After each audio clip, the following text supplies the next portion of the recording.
Capítulo 13. A destruição das obras do diabo. Um dos textos escriturísticos mais relevantes concernentes à cura é Romanos 8:11.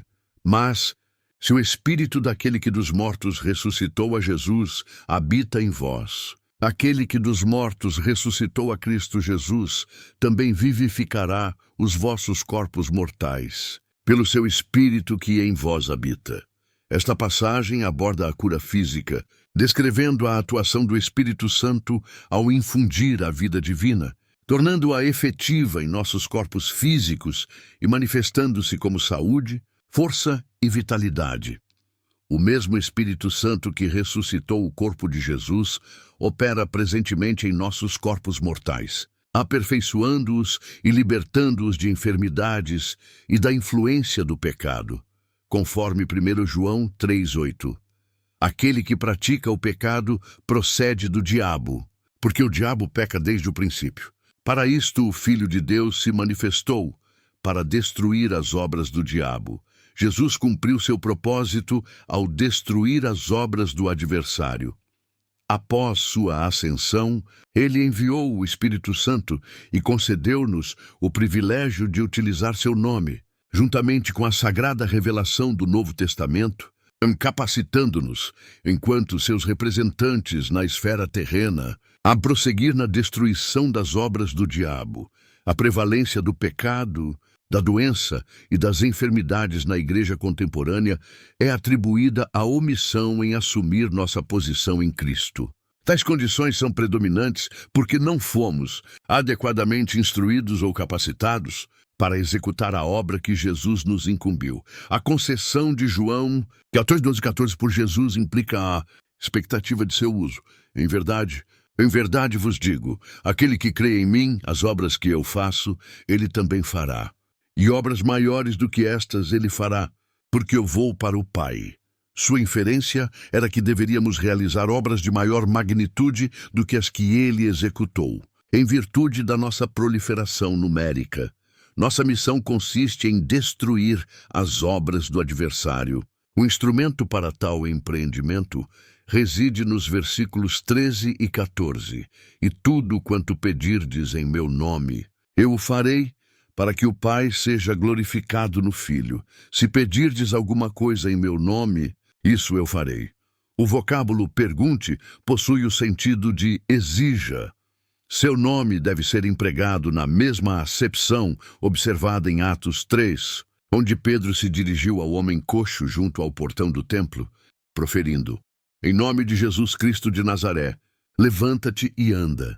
Esta ação não constitui uma simples oração, mas sim a manifestação de autoridade para expulsar demônios. Há um poder inerente a esse nome, capaz de romper o jugo de doenças e enfermidades na esfera do âmago e da existência humana. Questiona-se se o nome de Jesus é capaz de nos salvaguardar da doença, da miséria, da pobreza, do medo e do pavor da fome e do frio. É possível empregar esse nome em estrita conformidade com a instrução de Jesus em Marcos 16:18? E estes sinais acompanharão os que crerem. Em meu nome expulsarão demônios. Falarão novas línguas. Pegarão em serpentes. E se beberem alguma coisa mortífera, não lhes fará dano algum. E imporão as mãos sobre os enfermos e os curarão. A igreja primitiva, notadamente os apóstolos que apreenderam integralmente a aplicação do nome de Jesus, demonstrava uma independência essencial em relação às circunstâncias externas. Naquela época, os indivíduos poderiam adoecer devido à violação da comunhão e à carência de conhecimento, da mesma forma que ocorre na atualidade. A igreja primitiva, especificamente sua vertente gentílica, carecia de uma revelação divina prévia, constituindo um substrato puro. Os judeus encontravam-se em condição mais precária, sendo transgressores da aliança, à semelhança da igreja contemporânea. Atualmente, os indivíduos mais religiosos apresentam-se como os mais desafiadores. Caso houvesse doença na igreja primitiva, isso seria compreensível, pois careciam de precedentes ou modelos orientadores. Jesus veio para destruir as obras do diabo, e nós somos seus instrumentos designados para executar sua obra. É imperativo que destruamos a doença na igreja. Nosso novo lema é: não mais doenças no corpo de Cristo. Sua palavra deve concretizar-se na vida dos homens. O fato de ele ter assumido nossos pecados e nos redimido do pecado por meio de seu sacrifício, juntamente com a provisão da remissão de todas as nossas transgressões, sejam elas por atos ou palavras, evidencia que não devemos sucumbir à doença ou à escravidão do pecado. Ele realizou o sacrifício pelos pecados, em especial pelas ações resultantes da natureza pecaminosa. O novo nascimento anula todas as ações passadas. Romanos 8:1 materializa-se. Portanto, agora nenhuma condenação há para os que estão em Cristo Jesus. Aqueles que estão em Cristo Jesus são libertos do pecado, da doença e da condenação. É imperativo, pois, que nos ergamos, assumamos nossa posição e disseminemos esta mensagem de libertação e vitória aos demais. É de suma importância que compreendamos com clareza 1 João 5,13. Estas coisas vos escrevi, para que saibais que tendes a vida eterna. A vós outros que credes no nome do Filho de Deus. Possuímos a natureza divina que nos confere uma comunhão plena com o Pai, um direito legítimo de invocar seu nome, uma libertação completa e plena autonomia do domínio de Satanás. Pedro 1,4 declara: pela qual ele nos concedeu o seu precioso e grandíssimas promessas, para que por elas vos torneis participantes da natureza divina. João 14:13-14 assevera: se pedirdes alguma coisa em meu nome, eu o farei. Romanos 6,14 afirma: porque o pecado não terá domínio sobre vós. Se o pecado não pode exercer domínio sobre o indivíduo, a doença tampouco o poderá, pois ambos procedem da mesma origem. A natureza e a vida de Deus, infundidas no indivíduo, conferir-lhe-ão vida e saúde. Salmo 91:16 promete: com vida longa o satisfarei e lhe mostrarei a minha salvação. É consensual que o Salmo 91 é pertinente à igreja, não sendo aplicável ao povo judeu, mas sim a nós. Ele te cobrirá com as suas penas e debaixo das suas asas te refugiarás. A sua verdade ou palavra é escudo e broquel. Não terás medo do terror noturno, nem da flecha que voa de dia, nem pela peste que anda na escuridão, nem pela mortandade que assola ao meio-dia. 1000 cairão ao teu lado e 10.000 à tua direita, mas tu não serás atingido. A proteção contra terremotos, ciclones, pestes, doenças e guerras. Esse princípio nos insere no reino do sobrenatural. Nossa conexão com Cristo é tal que ele afirmou: eu sou a videira e vós os ramos. João 15:5. A vitalidade da videira permeia o ramo. Uma vez que o ramo é ferido, a videira infunde vida no ramo danificado, a fim de que este possa persistir na frutificação. Consequentemente, a vida de Deus é infundida no corpo de Cristo, promovendo a cura de seus membros de doenças, enfermidades e carências, a fim de que prossigam na frutificação para a glória divina. A preocupação e o medo podem exercer um efeito tóxico sobre a corrente sanguínea, enquanto a fé no Senhor Jesus a purifica. A doença é superada pela confissão da palavra. Em contraste, a doença prevalece quando se confessa o testemunho dos próprios sentidos. Satanás é contido por meio de palavras. A cura é obtida por meio de palavras. Que os lábios cumpram sua função, preenchendo-se com a sua palavra. Capítulo 14. A vida abundante. Cristianismo não é apenas uma crença, é a sua porta para uma vida extraordinária. Você anseia por uma existência plena, vibrante, livre dos fardos da ansiedade e da enfermidade? Cristo veio para que você tenha vida e a tenha em abundância.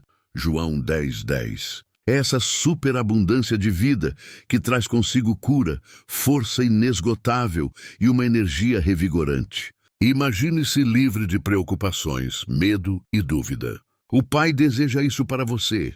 Basta lançar toda a sua ansiedade sobre Ele, pois Ele cuida de você. 1 Pedro 5:7. A obra do adversário já foi aniquilada. As promessas de Êxodo 23, 25, 26, concedidas sob a antiga aliança, já eram poderosas. Servireis, pois, ao Senhor vosso Deus, e Ele abençoará o vosso pão e a vossa água, e tirarei do meio de ti as enfermidades. Não haverá mulher que aborte, nem estéril na tua terra. Completarei o número dos teus dias.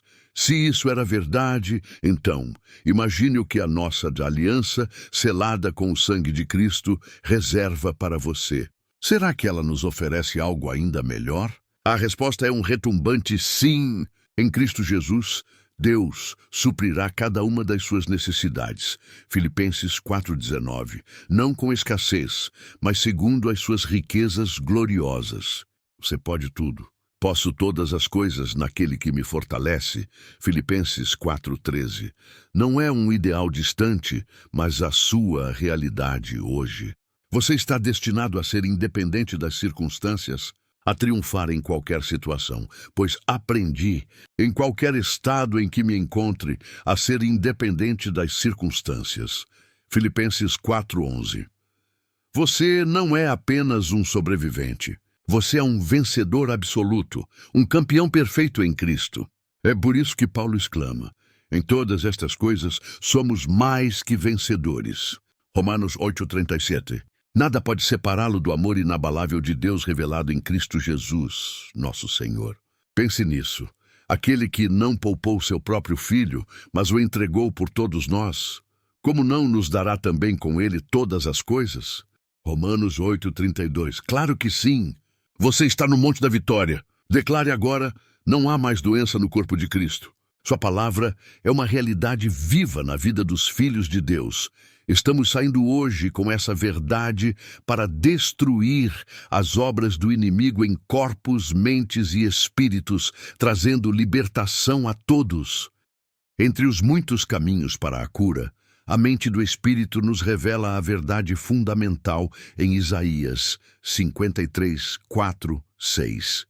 Ele certamente levou sobre si as suas enfermidades e carregou as suas doenças. E nós o reputávamos por aflito, ferido de Deus e oprimido.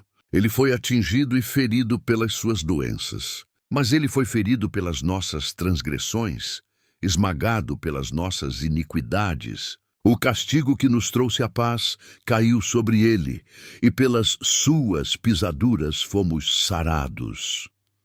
Na visão de Deus, pecado e doença são inseparáveis. Ambos são invasões contra a sua plenitude. Tudo o que o atinge e o fere, Deus é contra. A doença o tocou, Deus a impôs a Jesus. O pecado o tocou, Deus a impôs a Jesus. Todos nós andávamos desgarrados como ovelhas. Cada um seguia seu próprio caminho. E o Senhor fez cair sobre ele a iniquidade de todos nós. O versículo 10 afirma: ele o fez adoecer. Quando ele declara que pelas suas pisaduras fomos sarados, isso significa a sua liberdade total da doença. Este é o seu recibo integral para uma vida livre de doenças e de pecado, pois o pecado e a doença não terão mais domínio sobre você. Como filhos e filhas de Deus, reivindique o que é seu por direito. O pecado não terá domínio sobre você. Romanos 6,14. O sangue precioso de Jesus Cristo tem o poder de purificá-lo de todo pecado. 1 João 1,7. Garantindo que enquanto você anda na luz, a comunhão e a purificação são suas. E se você falhar, há esperança. Você tem um advogado ao lado do Pai. 1 João 2,1. O próprio Jesus Cristo, o justo. Ele espera que você venha a Ele. Se você confessar seus pecados, Ele é fiel e justo para perdoá-los e purificá-lo de toda injustiça. 1 João 1,9. Venha a Ele agora com todas as suas enfermidades, com a certeza inabalável de que cada uma delas foi imposta a Jesus. Não é justo, não é o seu destino carregar o que Ele já suportou. O adversário não tem nenhum direito de afligi-lo com doenças, porque elas foram colocadas sobre Cristo. É hora de erguer sua voz e dizer ao Pai: você vê o que o adversário fez ao meu corpo? Em nome de Jesus, eu me liberto agora desta aflição com a qual Satanás me afligiu. Sussurre ao seu coração, declare com fé: pelas suas pisaduras, eu fui sarado. A dor tem que passar. Multidões estão experimentando curas extraordinárias hoje, através deste ministério, simplesmente reivindicando essa verdade. Assim como você pode se libertar de maus hábitos, pode também se libertar do hábito da doença, pois ela é tão impura quanto qualquer outro mal. Há provisão para uma cura perfeita. Nenhum de nós precisa sofrer às mãos do inimigo. Sua libertação completa está selada na obra redentora de Cristo.